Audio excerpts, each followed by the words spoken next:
Салам достор, Москва шаарынан жалпыңыздарга салам жолдойм. Урматтуу мекендештер, соңку учурларда кайрадан каралуу башталды. Эмне себептен экендигин сиздер деле жакшы билип калдыңыздар. Биздин баягы коомдун аң сезимине бир кызыктай бир түшүнүк пайда болуп калыптыр да.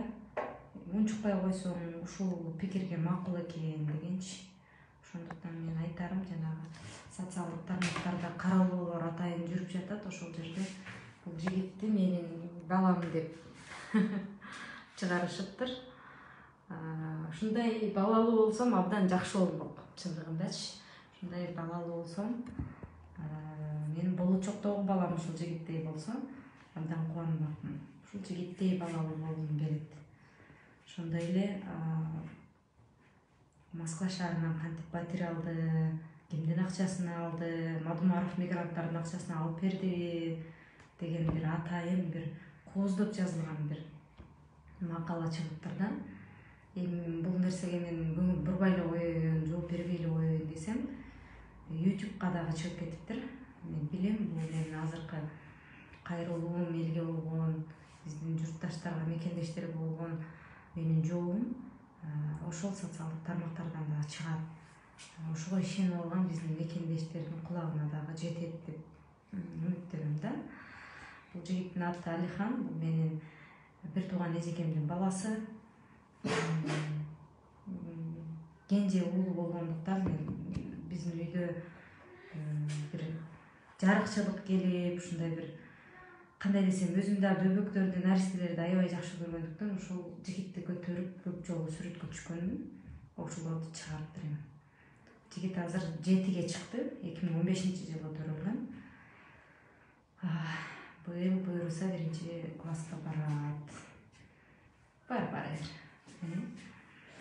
Урматтуу мекендештер, менин жеке жашоом тууралуу аябагандай бир ыплас сөздөр байма-бай сиздердин назарыңыздарда калып жатат да. Эмне себептен? Себеп дегенде башка баягы айрым акча менен жалданган жаштардан айырмаланып, мен акчага жалданбай, бийликтен коркпой, тайманбай, намысы бек биздин адамдардын, деги биздин ушу мекендештердин оюндагы алардын бергиси келген суроолорун, алардын айткысы келген сөздөрүн айтып жаткандыгын бийликтин катуу намысына тийип жатат десем жаңылышпаймын. Урматтуу мекендештер, менин финансылык каражатты каяктан таап атам деги эле, финансылык абалым кандай, мен кантип жанбагам, кантип ушинтип оокатымды жасайм, ушул тууралуу аябай карапайым калктын, биздин журтташтардын арасында суроолор жаралат экен. Урматтуу мекендештер, Кудайым ырыскысын берсе, адамдын ырысы түгөнбөсө, Кыргызстанда болобу, Африкада болобу, Орусияда болобу, кайсы жерде болбосун, каалаган жеринен таап жейт. Биздин азыркы учурда ырыскыбыз ошол Орусияда экен. Ушул жерде мен бир тууганымдын жанында болуп, ушул жерде таап жеп атам өз нанымды.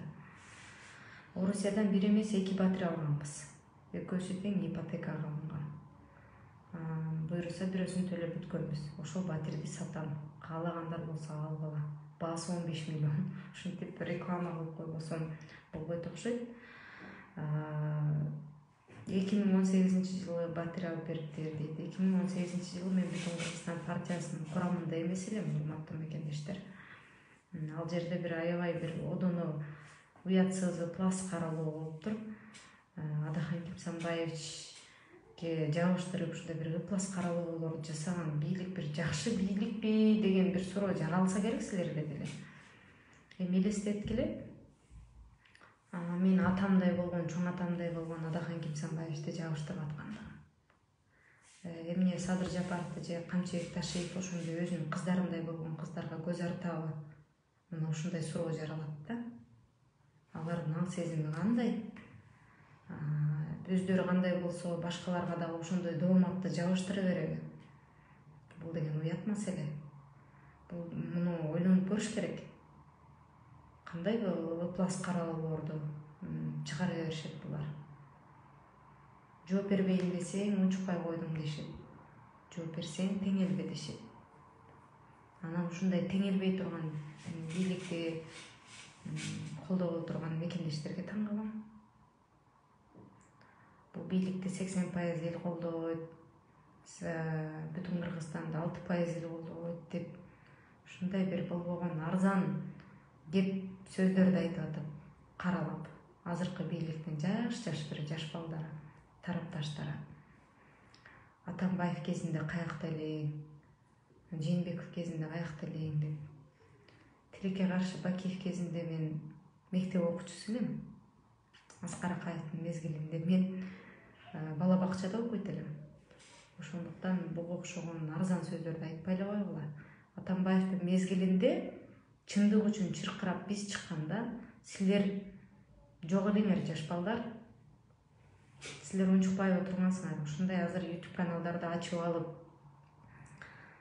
бийликтин каражатын алып алып, алардын көзүнө илинип калыш үчүн, өзүңөрдүн таанышыңарды кызматка алып барыш үчүн, кандайдыр бир кызыкчылык үчүн жүргөнүңөрдү баары жакшы билет. Бийликте отурган адамды мактап, ага арачы болуп, ага адвокат болуу бул оңой. Колуңан келе оппозицияны колдоо. Ушинтип эр жүрөк болуп чык. Жигиттер, кыргыздын калпагын башыңарга кийип алып, кыргыздын кызынын намысына асылгандан уялгыла. Силерге окшогон жигиттерди жигит деп атоодон жийиркенем чындыгындачы. Көрүшсөңөр, өзүңөр айтмакчы, жигитче көрүшкүлө. Мен кыз бала болсом да жигитче көрүшөм. Силердин ар намысыңарга шек келтирбей. Андай эплас аракеттерге барбагыла. Ташиевдин, Жапаровдун колдоочулары, ошолордун каналдары, ЛТР, КТР баш болуп, Нарматованын диплому алынды, анын диплому деген ушундай жасалма экен деп чыктыңар. Эмне үчүн Ташиевдин энеси мазут сатып атат деген маалыматтарды алып чыкпайсыңар? Эмне үчүн Жапаровдун кудалары чоң кызматтарга барып атат? Кумтөрдө экологиялык катастрофасы үчүн Центериядан 3 миллиард доллар өндүрөбүз деп, анан аларды Бишкектин суду актап койсо, ошону айтып чыкпайсыңар.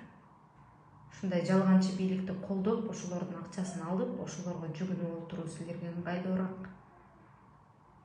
Кезинде ошо Атамбаевдин учурунда дагы эмне себептен сиз өзүңүздүн жан сакчыңызды, шопуруңузду, мамлекеттик маселелерди, дегеле ушул кадр маселесин чече турган жерге алып барып койдуңуз?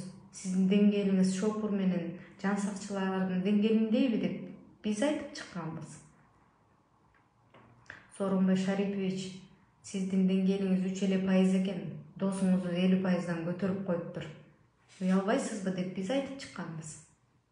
Кечээ эле 2020-жылы Мекенчил партиясы Ташеев алып чыкканда Садыр Жапаровдун сүрөтүн бакыйтып коюп алып, 6%га жетпей эле добуш алган мекенчилдер элеңер го. Ооба, мекенчилдердин бири мен да болчумун. Эгерде чын эле 80% колдоого ээ болсоңор, анда 2020-жылы биринчи катарда барат элеңер да. Аянтта адилеттүү шайлоо болушу керек болчу, шайлоо бурмаланды деп 12 партия чыкканда, Мекенчил партиясын жетектеп барган Ташеев ак үйдө Жээнбеков менен соодалашып отурду деп биз айткан жокпуз, анын жакындары айтып атпайбы? Садыр Жапаров президенттикке барганда Сооронбай Жээнбековдон 10 миллион доллар алды деп Мелис Аспеков айтып атпайбы? Садыр Жапаровду колтуктап аянтта жүргөн Аспеков. Мен айтканым жок ал сөздөрдү. Азыркы бийлик, Садыр Жапаров бийликти бар жогун эки колуна мыкчып алды, бирок жоопкерчиликти алган жок. Ошол эле кумтөр баш болгон, ошол эле жер үй баш болгон маселелерде кандай эрктүүлүгүн көрсөттү? Кайсы жоопкерчиликти алды? Адахан Мадумаров боюнча дагы пикиримди айтам деп жазып койдум. Мадумаров 8 ай спикер болуп отурганда эмне жумуштарды аткарды деп атасыңар? 2 жыл болду азыркы бийлик келгенине. Эмне жумушту аткарды? чет өлкөдөн келген гранттарга, тез жардам машинелерге, же болбосо өрт өчүрүүчү машинелерди коюп ушуну азыркы бийлик алды деп ойлоп атасыздарбы? Антип элди жазгарган маалыматтарга ишенип отурган топ деле бар, ооба. Бирок аң сезимдүү, эртеңки келечекти ойлогон жаштар ал нерсеге ишенбейт. Мунун баары калп көз боемочулук экендигин бар жогу жакшы билип турат. Анан ушундай ачуу чындыктарды айтканым үчүн менин ар намысыма асылбай, конструктивдүү ой пикирлерге чалып атсаңар, бир жигитче күрөшүп чыкпайсыңарбы? Кайсы бийлик келбесин ачуу чындыкты айткан бизчелик болор. Деги эле менин жеке жашоом боюнча силердин ишиңер эмне? Же силерден нан сурап жеп атамбы? Ушундай сөздөрдү дагы айтышым керек беле силерди жазгарыш үчүн. Уят да мындай маселелерди коомчулукка алып чыгуу, каралоо. Туугандар, урматтуу мекендештер, аталар, апалар, агалар, деги эле эжекелер, мен дайым айтканым. Кыргыз касиетине таандык, кыргыз кызынын касиетине таандык ар намыстуу болушу керек деген, турмушка чыкканга чейин таптаза болуш керек экен деген касиет ар дайым мен үчүн биринчи орунда турат. Тоюм болсо баарыңыздарды тоюма чакырам. Мен турмушка чыга элекмин, керек болсо жигит жандай элекмин деп далай жолу айтып келем. Нике менен өлүм кайыптан деп айтып келем. Качан ким менен баш кошом, кандай болот ал Кудайдан. Ал маңдайыма жазганы. Андай жеке маселеге асылуунун кереги жок. Көңүлгө туура келген адам болсо, албетте мен дагы баш кошо турган учурум келер. Аны мен деле чыдамсыздык менен күтүп келем. Бирок мындай жеке маселеге асылып, мамлекеттин көйгөйү болуп атканда ушундай элди алаксытып, коомду жазгарууну токтотсок, урматтуу мекендештер. Менин айтарым,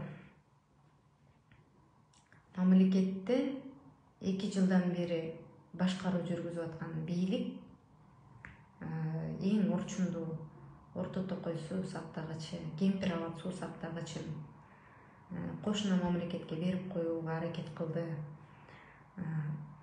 Баткендеги биздин ушу 40ка жакын жараныбыз мерт кетти.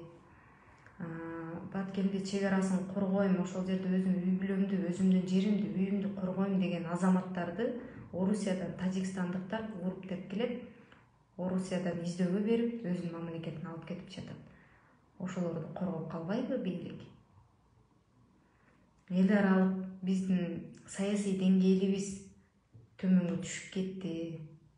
Миллиондогу мекендештерибиз сыртта дагы деле тентип жүрөт. Мен жогорку кеңеште көтөргөн элементардуу эле, жөп-жөнөкөй эле Орусияда бала чакасы менен жүргөн биздин мекендештер балдарына камсыздандырууну ала албай жүрүшөт.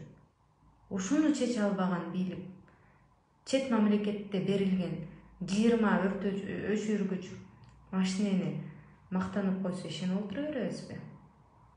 Кой азыркы бийликти кармап отуралы, мугалимдердин айлыгын көтөрүп кичине акча кошолу деп бир ар кандай жолдор менен элди жазгаруунун аракетинде убактылуу эле алардын айлыгын көтөргөндү мактап отурабызбы? Эртең сентябрь келет, эртең дагы 1 жыл өтөт, кычырап кыш келет. Ошондо да мугалимдердин айлыктары көп болобу? Ошондо дагы алардын 1,5 ставкасы ордунда калабы? Мугалимдер сыйланабы же сыйланбайбы? Мугалимдердин орду кайда? Мамлекеттик кызматкерлердин орду кайда? Качанкыга чейин биз уурдалган, тонолгон, алтын минген, алтын тебелеген жакыр эл болобуз? Садыр Нуркожоевич айтпады беле? Кумтөр кыргыз элине өтсө, мугалимдер кеминде $1000 айлык алат деп. Мына ошонун чындыгында камсыз кылсын, биз таазим этели. Түбөлүктүү камсыз кылсын, 1-2 айга жазгаруу максатында эмес. жаз келгенде, күз келгенде өзүнүн бийлигин сактап калуу максатында эмес. Ошондуктан айтарым,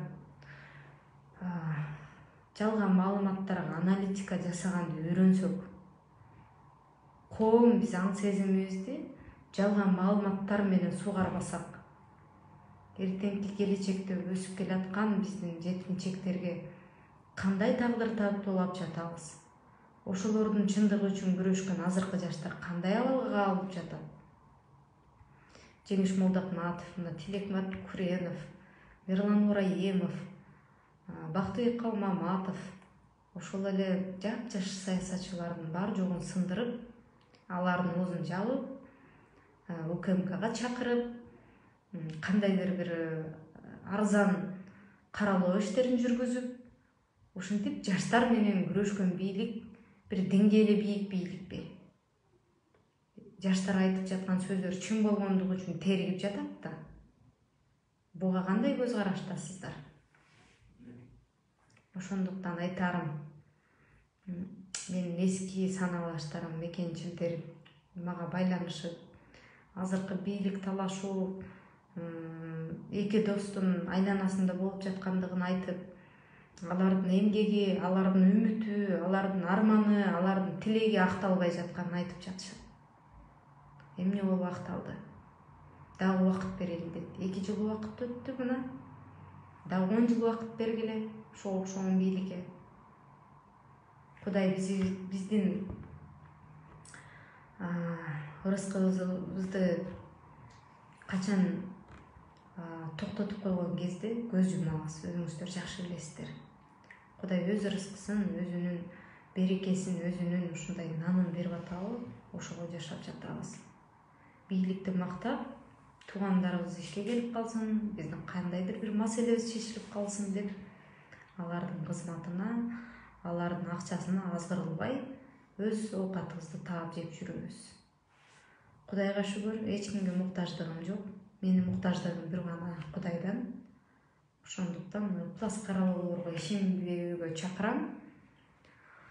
Жөнөкөй мен үйдө отуруп, өзүмдүн ой пикиримди, өзүмдүн сынымды, өзүмдүн ошондой эле жашоом тууралуу айтып кеттим.